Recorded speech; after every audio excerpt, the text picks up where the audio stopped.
I'm writing this because my family won't talk about it anymore. I'm the only one who can't seem to forget. I was raised on the outskirts of Preston, a small town in southern Idaho with a population of around 5,000. My more immediate community was an isolated, dead-end dirt road called Bear Creek. Less than 20 families lived on the Bear Creek. I didn't mind being so isolated. I grew up in the comfort of wide fields and close neighbors that only rural people know. We were a Mormon community, very church-centered, very community-centered. All the young girls, myself included, were part of the young women's group. And all of the boys were members of the local Boy Scout troop, which doubled as a church group in our area. We had 4th of July parties at the local ballpark and swam in the nearby reservoir. It was a good, quiet community. My house, a 92-year-old farmhouse built by my great-great-grandfather, was situated on a small hill surrounded by a wide grass field on one side and a snaking dirt road on the other. Across the road was the creek bottoms. Southern Idaho is categorized in a desert climate, so not much grows outside of the irrigated fields besides sagebrush and burrs. The creek bottoms were the exception. The creek fed the growth of a thick tangle of pussy willow bushes. In the late fall, we used to go down into the bottoms and pick the white cottony pussy willow seeds to decorate the fences of our driveway.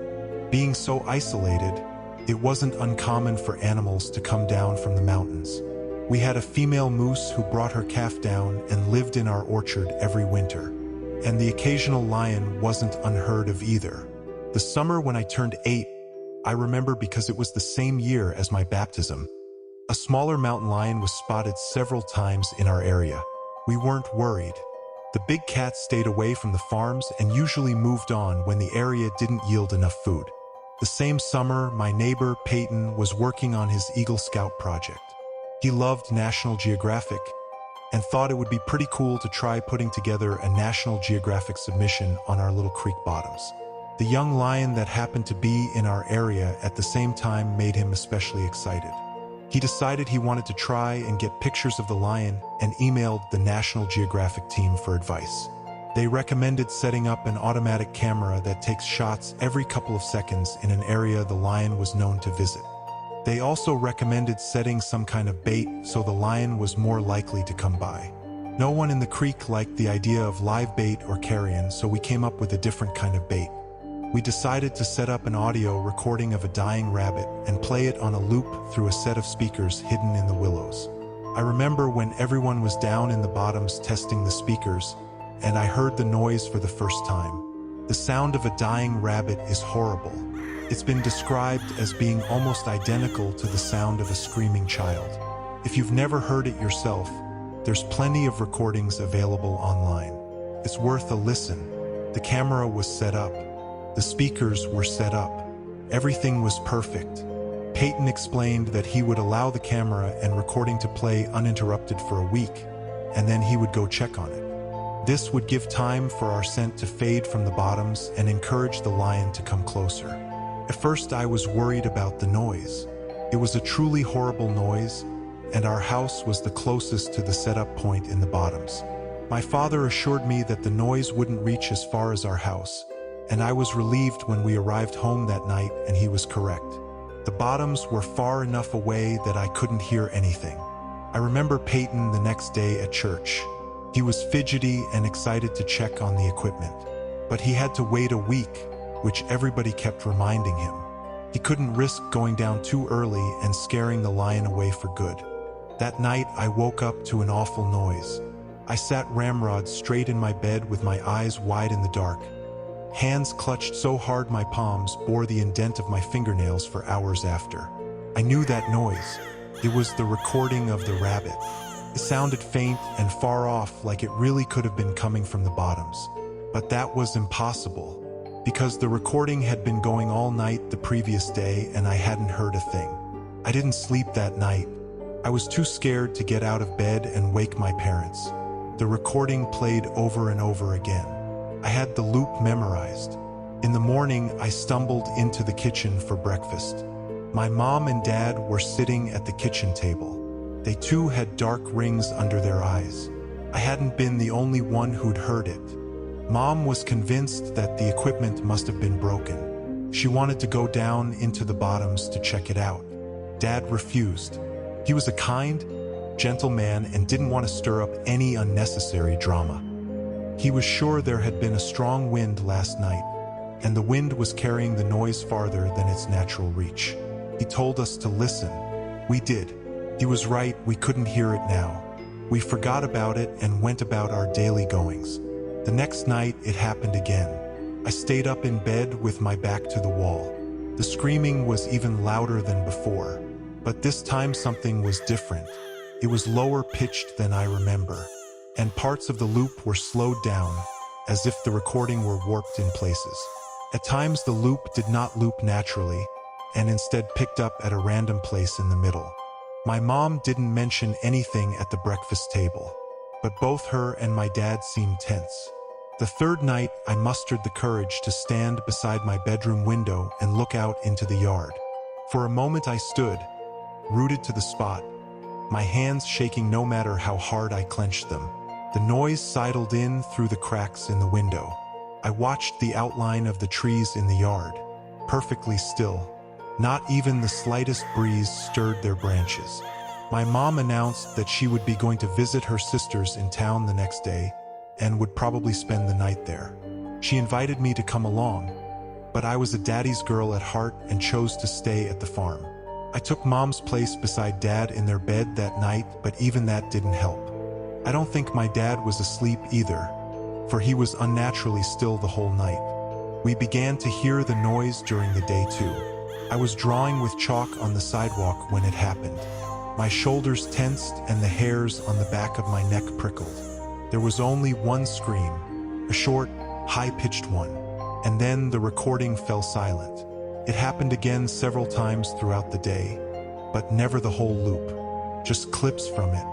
Later that evening, Payton's dad came up the driveway on his four-wheeler. He said he was looking for their dog, a sweet yellow lab who had been missing since that morning. Dad said he was sorry, and that we hadn't seen her.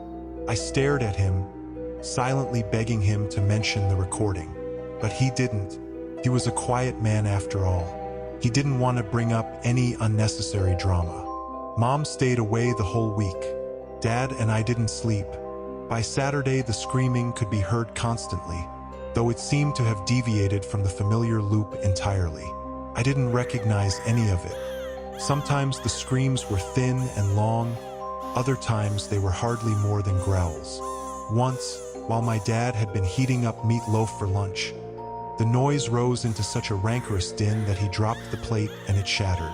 I pressed my hands over my ears where I sat at the table and squeezed my eyes shut, but it didn't help. The noise forced its way in through the cracks of my fingers and pinched my throat and rattled in my ribcage. The din lasted for a whole minute, then fell silent. Dad was shaking. That was the last we heard of the noise that day. Payton came by Saturday evening to ask permission to cross our road to collect the equipment. He was so excited. I watched him disappear into the creek bottoms with a sense of tired relief.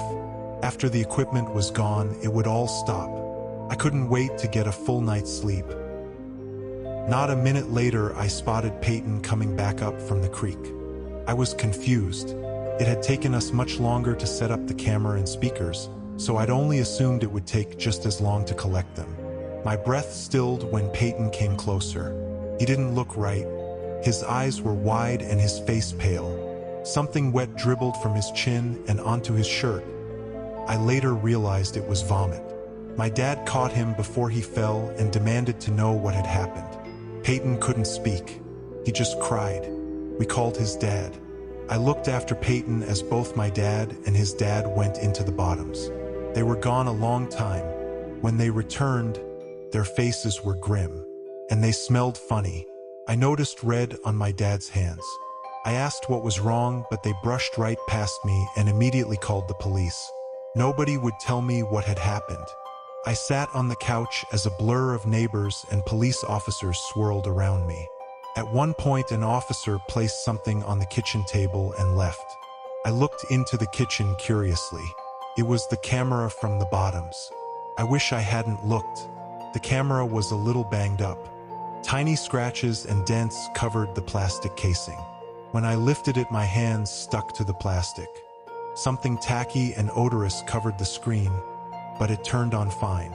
The first set of photos were normal, just the pussy willows cast green in the glow of the night setting. As I continued to click through them, they quickly became strange.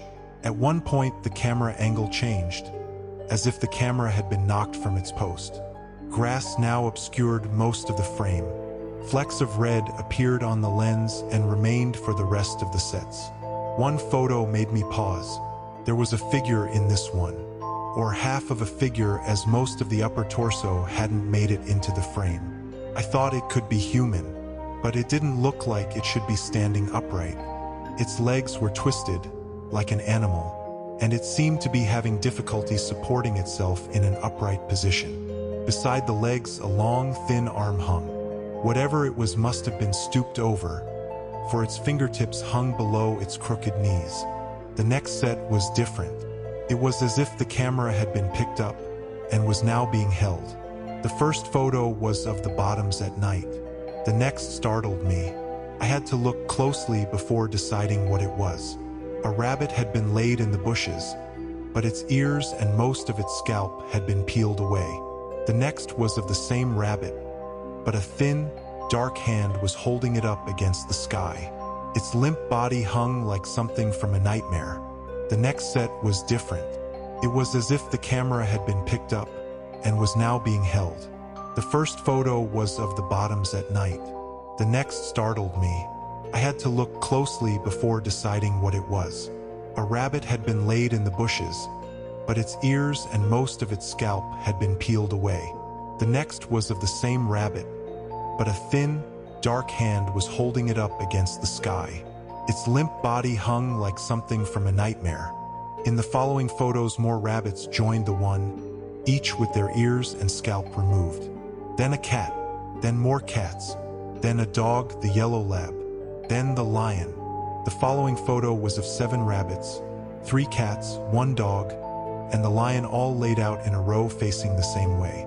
Their arms and legs had been arranged as if they were marching, like some parade. All of their scalps had been removed and tiny white glints of their skulls could be seen. The last photo was overly bright, like the photo had been taken too close with the flash on. An eye dominated the frame, but it was yellowed and crusty, and had a bar pupil like a horse. In the bottom corner, the edge of a mouth could be seen. No lips, just teeth, sharp and little, with wide gaps of red gum between them. I wish I hadn't looked. I heard my dad talking to the police outside. They said the speakers had malfunctioned. The recording had only played the first night. Hope you enjoyed this bone-chilling tale. Follow us for more spine-tingling stories. Hit that like button if it left you breathless, and subscribe to Scarecast to join our community of horror enthusiasts. We'll see you in the next one.